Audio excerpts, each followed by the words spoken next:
I can't hear you. On you. My crazy wife is behind me trying to talk to me and make me laugh.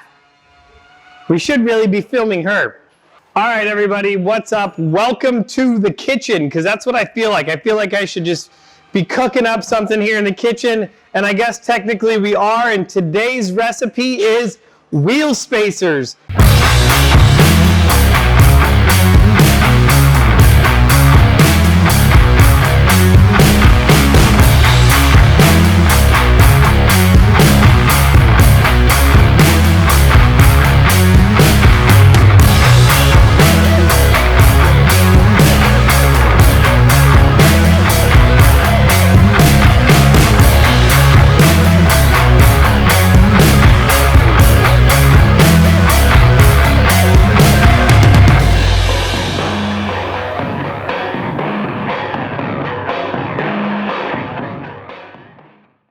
And we know that you guys love putting wheel spacers on your vehicle to give it a wider stance, especially on the 40 Econolines where they typically sit narrower. So today we want to show you guys how to properly install wheel spacers so that you're not going to have issues, so that you can have that bigger stance. And as you can see here, I've got the tools necessary in order to do it. So I'm going to start off kind of in the order of which I'm going to use the tools.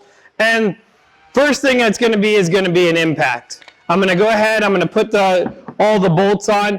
What's nice about these wheel spacers here is you can see that the wheel spacers are going to go onto your existing lug nut, on your existing wheel studs, and then you will tighten them down, and then you will use your current wheels, lug nuts that you have in order to put the wheel on. So what's nice about these is that they're all going to tighten up. You're not using your existing stud, putting a spacer over it, and then not having enough thread to tighten down your lug nuts. That's the downfall of wheel spacers that don't have lug nuts that go on without them. And then another of you guys ask if they're hub centric, and I will show you how that works and how to tell if your wheel spacers are hub centric. But the tools that I'm going to be needing, first of all, you can see I've already got them on. I got my super safety glasses.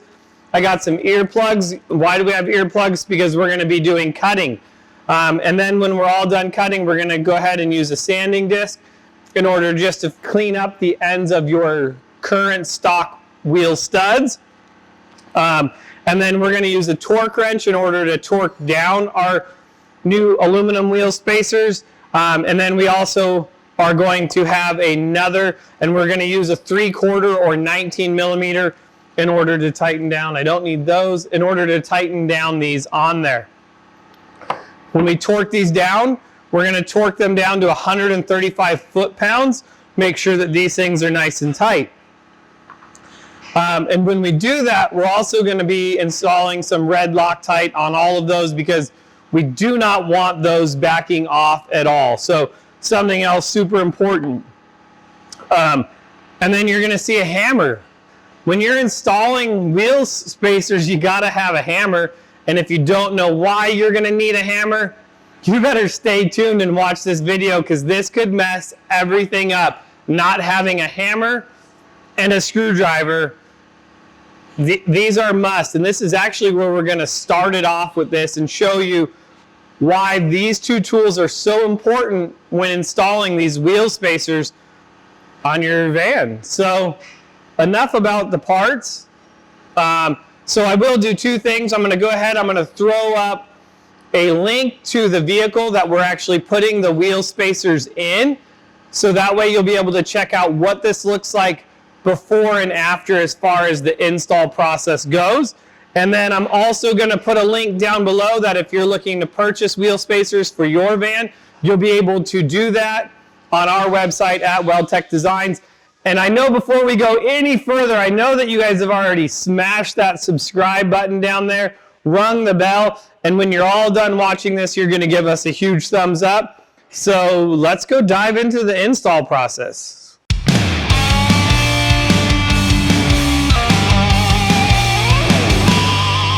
So two things. I know you're going to be super excited to get your wheel spacers and you just want to throw them on the van and be like, man, I'm going to be wider. And that's awesome, but I want you guys to do a couple things before you go ahead and install your wheel spacers. So first of all, you're going to take one of your stock lug nuts that you pulled off of your vehicle, and you want to go ahead and thread that on your stud. And you want to make sure that that goes on, because you're going to want to make sure that you got the right thread pitch. So for all of you that are running a Ford, it's going to be a 9/16 18 thread on your studs, and if you have a Chevy, it's going to be a 14 millimeter by 1.5.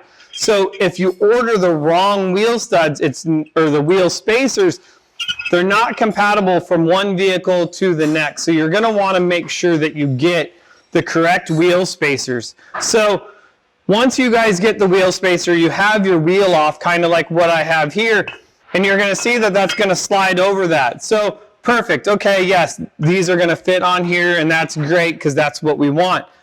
But why I told you we're going to need that hammer and screwdriver is because you can see on the back of all this, this is really flat.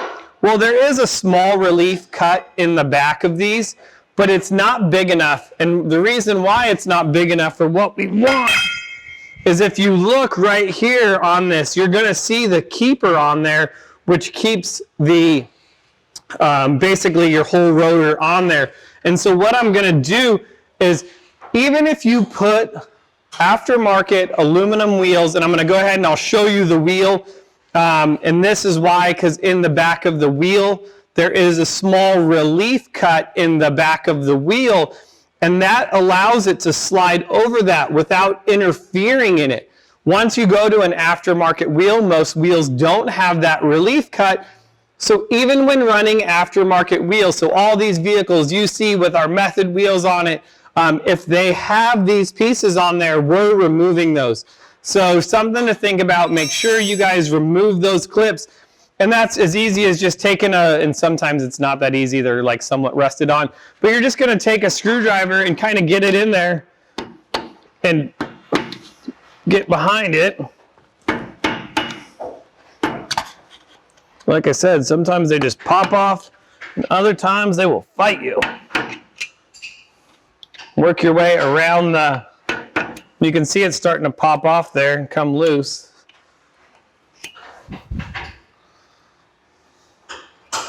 And then once it does, you're just going to unscrew it, kind of move it off the hole. So you can see this is the keeper. That was just all that's on there. But what this does is it allows your wheel your hub to not sit completely flush against that surface. So now I've already removed the other two of them. And so now when I put this on, I'm going to get a really nice flat tight surface against there. So this is trash. Now here's the other thing that you guys really have to be aware of. So now, okay, I'm super excited. I'm going to go ahead, I'm going to put my lug nuts on, I'm going to torque my wheels down. I'm ready to put my new wheels on. Well, if you do that, here's the next huge problem. Is if we come in here and look at this, you'll see that this is not perfectly flush with the end of each one of these. So when you put your wheel on, your wheel would actually be riding on each one of your stock studs. Hence, that's why we have the cutoff wheel and sanding disc sitting there ready to go, is because what we're going to do now is we're going to have to come in and cut the tips of all of these off in order to make sure that it's recessed inside of the wheel spacer, and that way your wheel, when you put that wheel on, is going to be riding flush against the whole thing. So we talked about having like a hub-centric wheel spacer, and that's where Austin's going to have to come around here and see this. So we have the ID of the wheel right here, and then this is where it's going to sit. And if you look, there's also a lip around the outside of this here. So when I put this on, it's going to sit flush and hard up against that. So even if I didn't have wheel studs on this at all, this thing couldn't really move around at all. It's on the center of that. And you'll see that some wheel spacers do not do that, or there's more room, so that if lug nuts did come loose, they could start moving around and kind of like oblonging holes, and I've seen that happen. And then they just break the studs off the wheel itself. Typically, the wheel studs will stay on the wheel. It's the whole spacer and wheel comes off because it breaks the stock ones from getting that movement. So that's what's nice about these, being that they are a hub centric, and it's going to ride right there on that. So now that we got that done, we can move to the other side. We're going to pull all the clips off that side, and I'll show you the next step after that. Let's go. All right, boom. So all of those are off now. So now I'm going to go ahead and show you the next step. All right, so you can see on each one of these, it's going to need about 1/4 of an inch cut off. So what you could do is you could either take a pen and kind of mark the end of it where you're going to want it cut off. And then I forgot one other thing I want to grab. I'm going to take this handy dandy straight edge, and then when I'm done, I'm going to take this and I'm going to be able to run it across all of these here. That way I know that I have cutting down my wheel studs enough. So something else that I'm going to add to the list, just any kind of straight edge. So what I'm going to do though now is I'm going to take all of my lug nuts and I'm going to put my lug nuts back on the wheels. And the reason I'm going to do that is when after I cut these studs off, I want to make sure that I use the lug nuts in order to kind of clean the threads as I pull them off. It'll help when I go ahead and put them back on. So I'm going to go ahead and get these all started on here.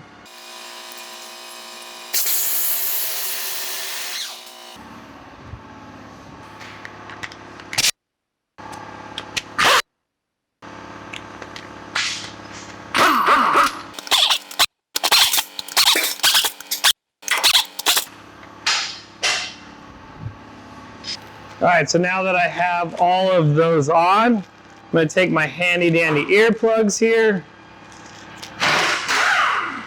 and wear these so that one day you're not deaf like I am, or maybe my wife just says I'm deaf, or maybe I just have selective hearing.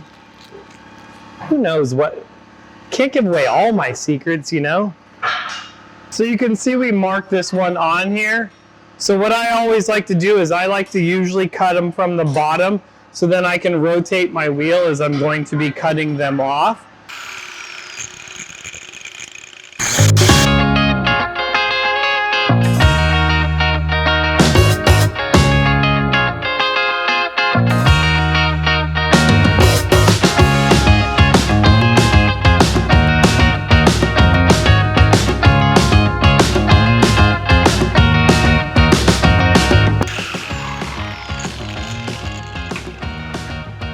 Now that I've gotten all of those cut off, I'm going to go ahead and take a sanding disc and just go ahead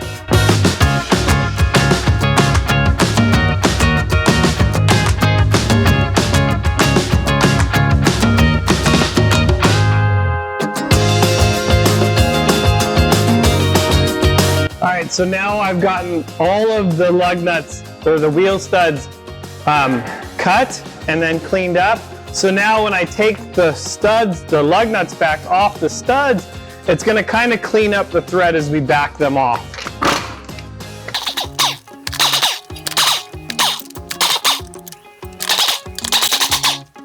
All right, guys, so hey, you guys sometimes are always asking, sometimes always asking, how about that? Sometimes, always, never.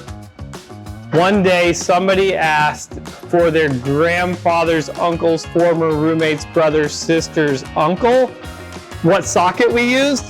So all that information is on our Amazon account, which is down below. So as you can see today, I am using, these are sockets by Gear Wrench. I really like those.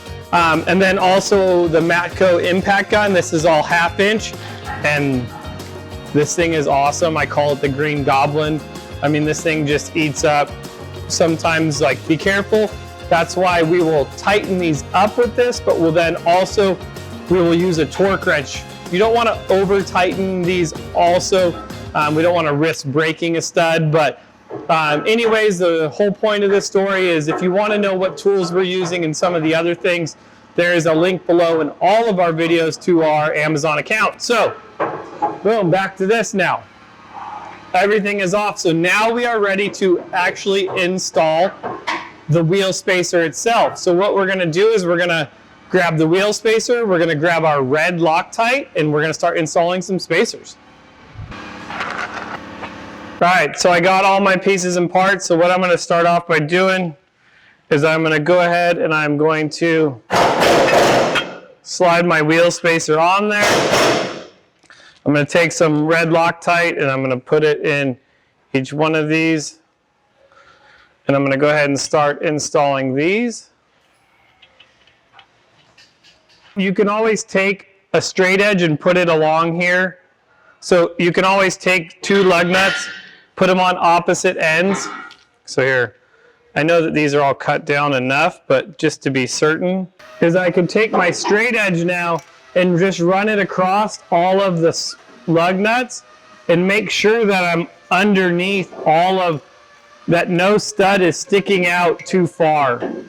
Because if one stud sticks out too far, it makes it even worse, and now your wheel's gonna kind of want to walk. You're gonna feel it. I mean, you're not gonna like it. So one other thing, just to go ahead and do that. Since we have this on a lift, and because this is just gonna free spin right now, it makes it really difficult for us right now in order to torque the wheels down manually. What you can do is you could have a friend, somebody step on the brakes. If you have a torque wrench, where you're gonna use a torque extension and make sure that these are all.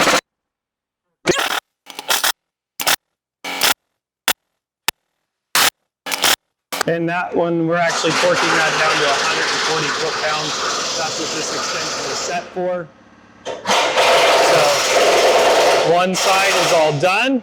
Let's go move to the other side and do the same exact thing. Today's drink is powered by AM/PM, a whole bunch of sugar in a really big cup. Make sure you get your AM/PM Big Gulp today.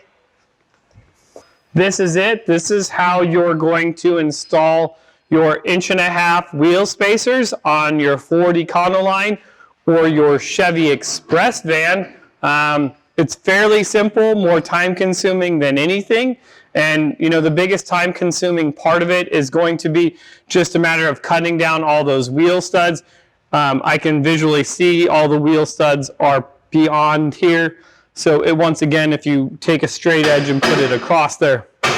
But what we're doing on this whole van here is this is going to be our suspension performance package, which includes the front Ocotillo Cruiser Kit. And in the back of this, we're not doing a spring. Usually on the Ocotillo Cruiser Kit, we add leaf springs to the stock pack. On this one, we're going with a full custom leaf pack, similar to what we do in the Baja Grocery Getter video. So if you want to know how to install the Ocotillo Cruiser Kit, I'm gonna go ahead and I'll throw up another card right here that you can see how to install that kit as well. As well as, I guess we need to do another video on how to, no, we have the Baja Grocery Getter video on how to install leaf springs. So if you're kind of on the fence, don't know which kit to go at, I'm gonna throw up another card up here on the top, and you guys can check out one of these other videos. Make sure you guys smash that subscribe button, and I hope that this was helpful and you give us a million thumbs up. You know, we want to be like Wreck-It Ralph. We want to break the internet, right? You know, don't you know Wreck-It Ralph, break the internet? So huge thumbs up, guys. Thank you for watching. I'm Jeremy from WeldTech Designs, and I will see you guys next time. So this is the torque extension set I was telling you about, which is really cool. I like this. It's going to start off at 65 pounds and go all the way up to 140 in 20-pound increments. Well, that first one's a 15-pound increment. Comes in an awesome case made by Husky. This is not promoted, endorsed by Husky. This is just tools that I like to use here in the shop, and I think that they're a great value for the money. So once again, that'll be on the Amazon link below. So that's it. That's it. I got nothing else. Get out of here. I got stuff to do. Get out of here. Beat it.